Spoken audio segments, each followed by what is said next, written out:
With Mike Ashley putting Newcastle United up for sale, it got Top Corner thinking, what if? The Sports Direct tycoon is rumoured to be looking for 300 to 400 million for complete control of the club, and most Geordie fans, well, they can't wait to see the back of their English owner. The Magpies sit safely in mid-table of the Premier League. The hugely experienced Rafa Benitez looks content in his managerial role for now, and at 52,000, St James's Park boasts the 6th highest average EPL attendance so far this season, more than Chelsea and Manchester City. We wanted to ask this question then.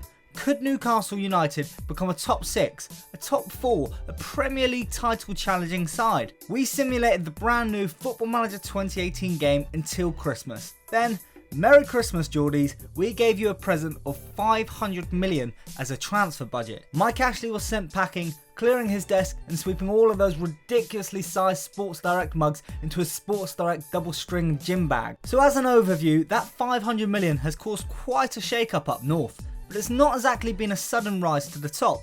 In the 2017-18 campaign, which is, the one going on right now, Newcastle finished 14th. In January, Rafa was reasonably cautious with his new stream of cash, making just 6 signings and spending 28.5 million in total. Portuguese winger Helder Costa came in from Wolves for a large portion of that sum, but he's no longer a key player on Tyneside. They also signed some youngsters, Matt Targett on loan from Southampton, and experienced former Inter Milan centre-back Andrea Ranocchia. But when the curtain closed on that campaign, King Rafa resigned. Perhaps the pressure was too much, and that didn't help Newcastle's long-term goal of cracking into the Champions League. Under the stewardship of 2014 EPL winner Manuel Pellegrini, they again finished poorly. In fact, really poorly, 16th. But the former Man City chief didn't hold back when it came to dipping into his chairman's pockets. He spent 184 million in total, signing the likes of Leigh Griffiths from Celtic, who went on to play 0 games for Newcastle and then sold for 5 million less than what they had originally paid. Clever business that. Also, Julian Draxler for 16.75 million from PSG.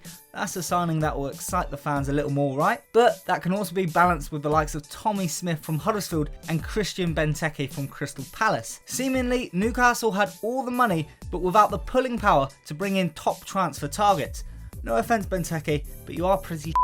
There were some big name signings to come. 26-year-old Maximilian Philipp from Dortmund. Southampton somehow squeezed out 17.5 million for Sam McQueen. Yikes. Danny Drinkwater, he came in after failing to get in the Chelsea team. The same happened with Danny Rose. Then Pellegrini splashed out on some flair players. Wilfried Zaha for 18.25 million and also a reunion with Mario Balotelli. That's a huge 21 players in total, and Pellegrini still got the sack at the end of the season. So that leads us to the end of the 2019-2020 campaign, and finally, a little bit of relief. On the 3rd season, the Geordies have seen some progress. They finished 6th in the league, so still not at any dazzling heights, but they were only 6 points off the Champions League spot. Then again, they were a colossal 34 points behind runaway league leaders Manchester City. So who's the man at the helm? It's Italian coach Francesco Guidolin. In reality, he's the guy who came in and out of the doors at Swansea City without anyone actually realising. He was replaced by Bob Bradley in October 2016. Now, you've got to be doing something seriously wrong to be replaced by Bob Bradley. So with Francesco in charge of transfers, this is Newcastle's new starting lineup after they finished 6th in the 2019-2020 campaign. He spent another 134 million on his own players, which means Newcastle have constructed this starting 11 having spent a total of 348 million. In goal, we have the experienced Premier League stopper of Asmir Begovic. Side note, all of this money has not helped young England under-20 keeper Freddie Woodman. He spent all of his time out on loan, this time at Rochdale. The back four is pretty solid looking, only Mbemba, the original Newcastle player, still there however. Danny Rose at left back, that's a great signing. Seemingly he didn't like being rotated at Tottenham. Rob Holding, he has all the makings of a decent defender. 15 marking, 14 heading, 14 tackling and all the physical attributes. He's still yet to win an England cap though. And the final cog in the defence is Huddersfield man Tommy Smith. So moving into midfield, here we have Danny Drinkwater and Mikel Merino. Danny started just 3 games in his time at Stamford Bridge, but it's Merino I really want to bear down on here. the 23-year-old Spaniard really develops into a world-class player.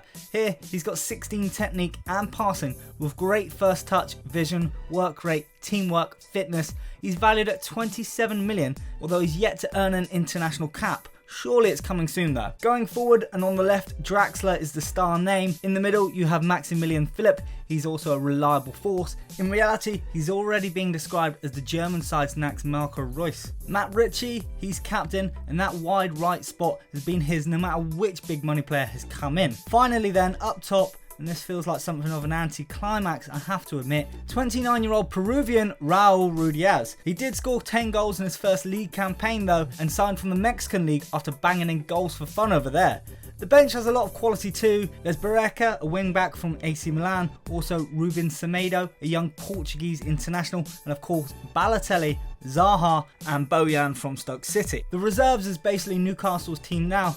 It's hell of a backup squad. Just like Chelsea then, when a team gets a load of money, they keep hold of their players and just make a team of loanees by the look of it. You'll see there's Yedlin and Atsu out on loan. Helder Costa, he's only in the resis. Also Chris Lau, Dwight Gale, they're loaned out to the Championship.